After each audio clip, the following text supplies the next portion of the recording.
Si vous avez une école et que vous vous demandez comment est-ce que vous pouvez la rentabiliser pendant cette période des vacances, alors écoutez bien cette vidéo jusqu'à la fin.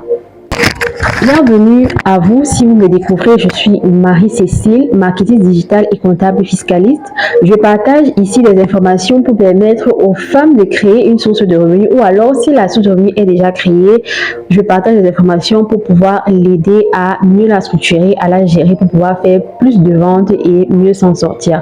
Alors si ça t'intéresse, tout simplement, tu t'abonnes et tu actives la cloche de notification pour être notifié à chaque fois que je publie un nouveau contenu. Aujourd'hui, j'aimerais partager des informations sur les écoles. Nous sommes au mois de juin et il y a des écoles qui ont déjà terminé, qui ont libéré les enfants et qui sont tout simplement vides.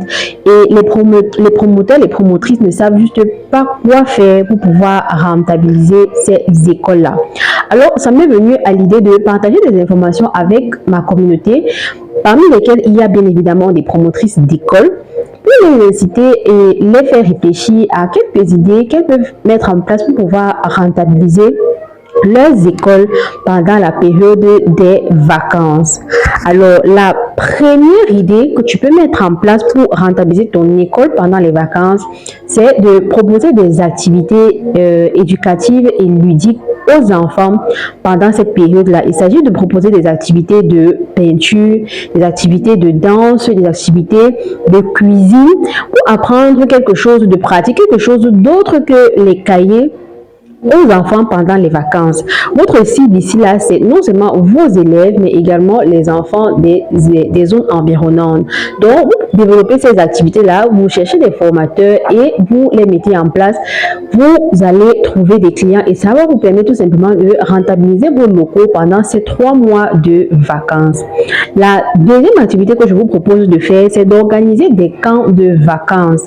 On cherche parfois où envoyer les enfants en vacances parce que de nos jours, il n'y a plus forcément les gens au village pour accueillir les enfants. Donc, les parents qui sont en ville recherchent où envoyer les enfants pendant les vacances pour qu'ils puissent non seulement se distraire, mais pour apprendre des choses.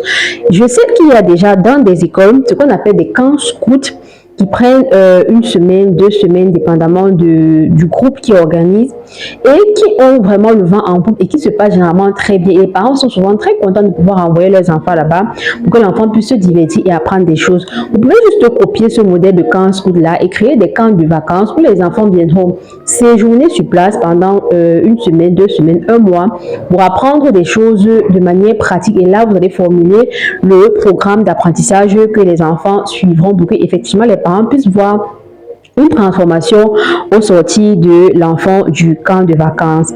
La troisième idée que je vous propose de mettre en place par rapport à votre école pour la rentabiliser pendant la période des vacances, c'est de formuler des cours de soutien pendant les vacances.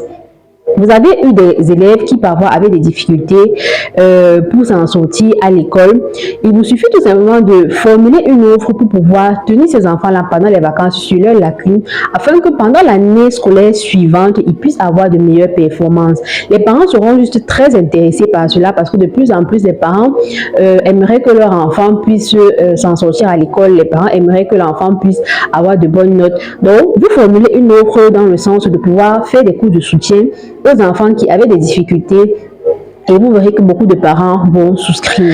La quatrième idée que je vous propose de mettre en place pour pouvoir rentabiliser votre école pendant la période des vacances, c'est de proposer des activités pour adultes. Il s'agit ici de quoi? Il s'agit par exemple des cours de danse, il s'agit par exemple des cours de peinture que vous pouvez organiser au sein de votre établissement. Vous avez déjà le cadre et vous avez éventuellement les formateurs parce que vos enseignants parfois, vous proposez parfois des cours de peinture ou des cours de danse, des cours de chant, des cours de musique. Alors, il suffit tout simplement de rechercher un public adulte qui viendra souscrire à ces offres pour pouvoir apprendre ces choses. Beaucoup d'adultes de nos jours veulent apprendre à faire des choses différentes, veulent apprendre à faire de la musique, veulent apprendre à faire de la peinture, veulent apprendre à faire des cakes, des gâteaux et tout. Donc, vous formulez des programmes de formation pour des adultes que vous allez proposer et vous allez voir que les personnes viendront souscrire. La cinquième idée que je vous propose de mettre en place, c'est d'utiliser votre école pour faire des mini-foires. Vous avez une école qui est vaste, vous payez peut-être un loyer ou alors ce sont vos locaux, mais ils ne sont pas occupés pendant la période des vacances. Vous pouvez mettre ces locaux à profit pour organiser des mini-foires, ventes et expositions. Il vous suffit simplement d'appliquer la bonne stratégie que je vous donnerai à la fin de cette vidéo pour pouvoir avoir des exposants, des personnes qui vont vous contacter pour venir payer, pour pouvoir exposer leurs marchandises dans votre école et faire des ventes. La sixième et dernière activité que je vous propose d'organiser dans votre école pour pouvoir la rentabiliser, c'est tout simplement de louer vos locaux pour des manifestations. Il y a des associations qui recherchent des locaux pour pouvoir organiser des foires ponctuelles, pour pouvoir organiser des anniversaires. Il y a des personnes qui recherchent des locaux pour pouvoir organiser des anniversaires d'enfants, pour pouvoir organiser des petits événements, des baptêmes et tout, peut-être parce qu'ils n'ont pas assez de place chez eux. Alors, pendant ces 3 mois-là, vous pouvez en fait chercher des personnes dans ce sens-là, des personnes qui ont besoin d'un petit espace, surtout beaucoup plus les anniversaires d'enfants. Vu que vous avez par exemple une maternelle, vous avez des jeux pour enfants, vous avez des espaces adaptés pour les enfants, alors vous pouvez tirer votre épingle du jeu dans le business à travers cette activité-là. Vous cherchez des personnes qui veulent organiser des anniversaires d'enfants avec des jeux.